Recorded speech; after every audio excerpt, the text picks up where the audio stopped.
বাবার সেখানে নাম ছিল কিনা, কিংবা আমার মায়ের সেই তালিকায় নাম ছিল কিনা। যদি বাবা মায়ের নাম সেই সময় না থেকে থাকে তাহলে আমার দাদু কিংবা ঠাম্মার নাম সেখানে ছিল কিনা, এই তথ্যটা দিতে হবে।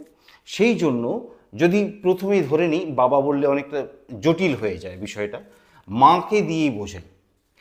এখানে যদি আমি আমার মায়ের নাম দিই, ঠিক তারপরে মায়ের এপিক নাম্বার দিচ্ছি। তারপর দেখুন আত্মীয়ের নাম, অর্থাৎ মায়ের নামের পাশে ভোটার কার্ডে থাকে না বাবা বা নিচে পিতা বা স্বামীর নাম, তাহলে সেখানে মায়ের স্বামীর নাম দেয়া ছিল নাকি মায়ের বাবার নাম দেয়া ছিল সেটা লিখে দিলাম, যেমনটি ছিল তেমনটি লিখে দিলাম। ঠিক তারপরে আছে সম্পর্ক। এই সম্পর্কটা যেহেতু আর কোথাও কোনো অপশান নেই যে আবেদনকারীর সাথে এর কি সম্পর্ক লেখার, সুতরাং এই জায়গাটাতে আমাদেরকে লিখতে হবে আমি ওনার কে হই। আমি এই যে আবেদনকারী, এই যে আমি আবেদনকারী, আমার ডিটেলস এখানে আছে।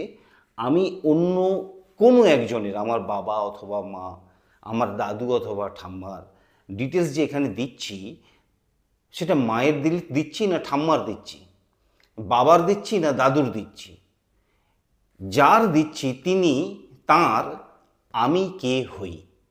সন, যদি ছেলে হই সন লিখব, যদি মেয়ে হই লিখব ডটার বা মেয়ে, যদি নাতি হই নাতি অথবা গ্র্যান্ডসন, আর যদি নাতনি হই নাতনি অথবা গ্র্যান্ড ডটার লিখব। ব্যাস, সব সম্পর্ক সমাধান।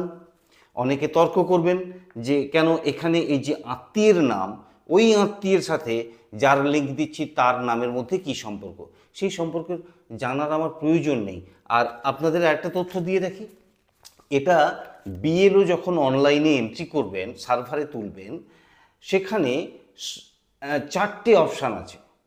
সেই চারটে অপশানের মধ্যে কোনটা আপনার ক্ষেত্রে প্রযোজ্য, সেই চারটে অপশান হচ্ছে সন, ডটার, গ্র্যান্ডসন, গ্র্যান্ড ডটার। সুতরাং আপনি সেটা পরিষ্কার করে উল্লেখ করলে পরবর্তী ক্ষেত্রে আপনাকে আবার নোটিশ ইস্যু করবে না। আর যদি সেটা পরিষ্কার না থাকে তাহলে পরে কিন্তু আপনাকে নোটিশ ইস্যু করতে হতে পারে, তখন আপনাকে অনেক ডকুমেন্টস দেখাতে হতে পারে। তাহলে একটু সচেতন থাকুন, একটু